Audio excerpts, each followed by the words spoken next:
and playful and sweet. Catherine Mazer was taken to a house on Long Island. The name Reverend Moon never came up. I actually asked when I was first going with them to the site if they were the Unification Church, and I was told no.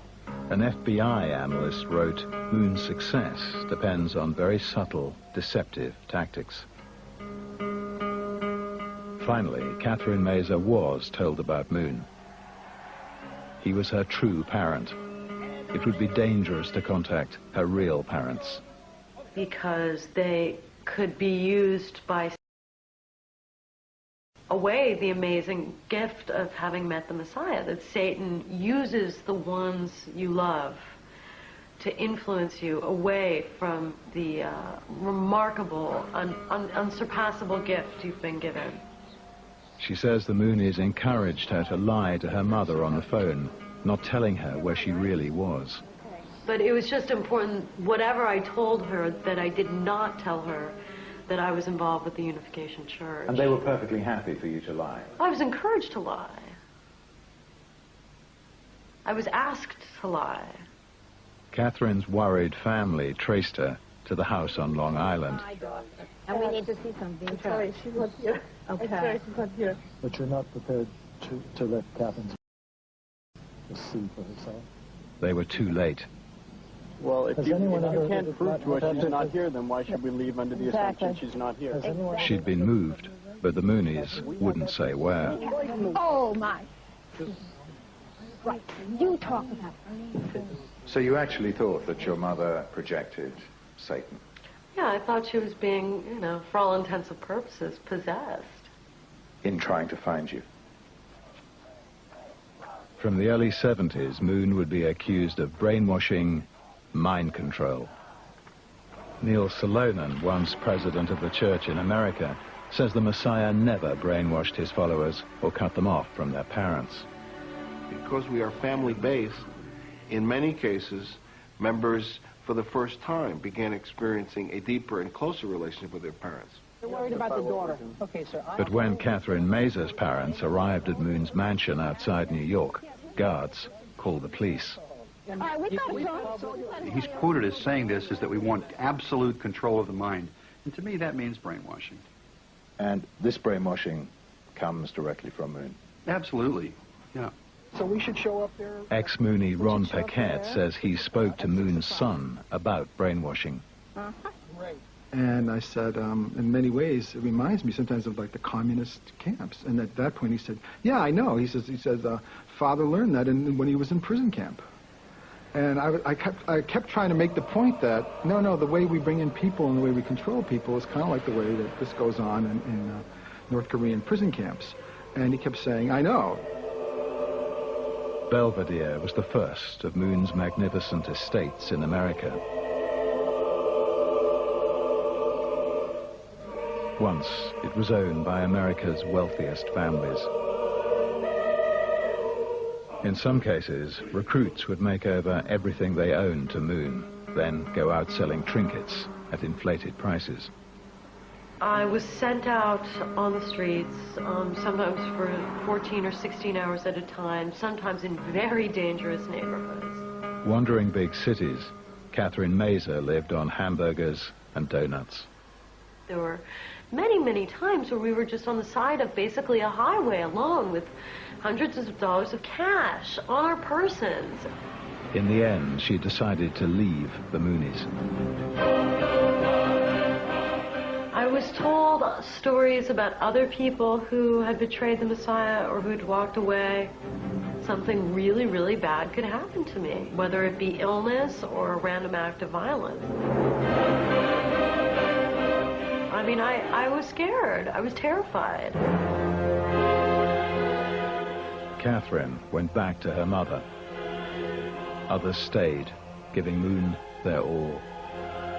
They like to talk in the church about the blood, sweat, and tears of Moon. Well, I think, by and large, he's leaving off the blood, sweat, and tears of a lot of members. He receives the treatment of a Messiah, and therefore we have the rituals of the court. And in this court, it is as pompous, it is as beautiful as being in the presence of an earthly king. queen, for example, the Queen Elizabeth.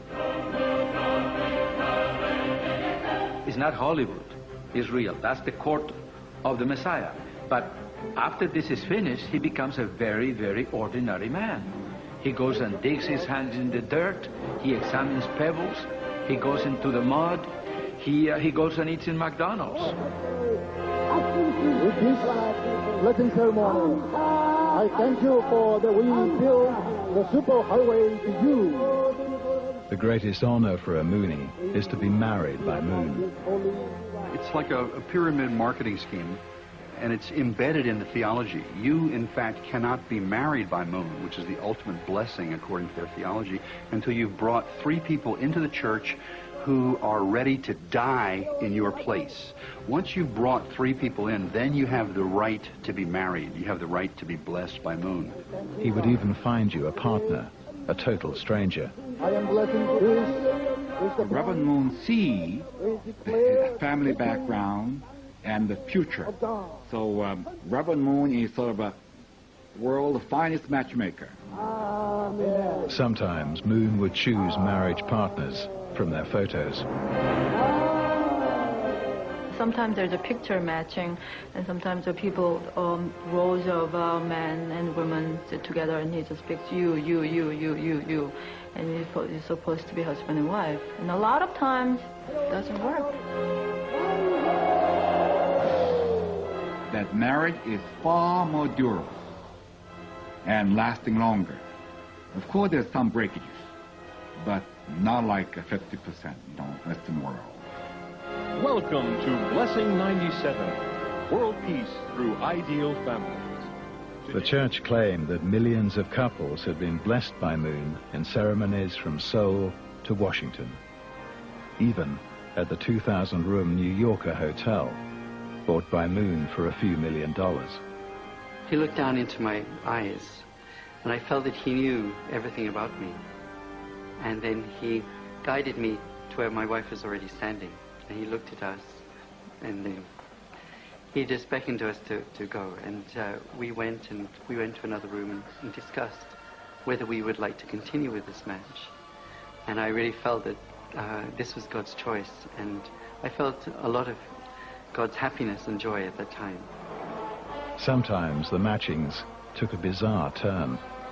If they accept it, they come back in the room, and the first thing that they do in their relationship is they're given a kendo stick.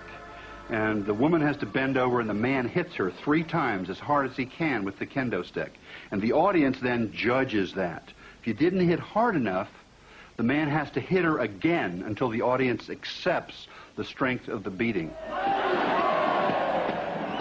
Then the woman turns around, and she beats the man. And it's the same thing. So this is how these marriages made in heaven begin. Moon seemed convinced of his own divinity. But he was kind of like innocent in some way. I mean, he was very like a child amid all these big, important people. Donna Collins' parents led the church in Britain. You know, he seemed sweet at times. Dream technology, Moon seemed anything but sweet to church leader Alan Tate Wood, summoned to his home in South Korea. A man lay prostrate on the floor in front of the Messiah. And from that position, he made some kind of greeting to Mr. Moon. And Mr. Moon then barked something back. And they had a conversation. This man never raised his head off the ground. He was looking into the rug. And when this was going on, I began to understand that this is how I am to relate to Mr. Moon. And through me, they're teaching all Americans how we are to relate to Mr. Moon. By the 70s, Moon was beginning to enjoy fame and fabulous wealth.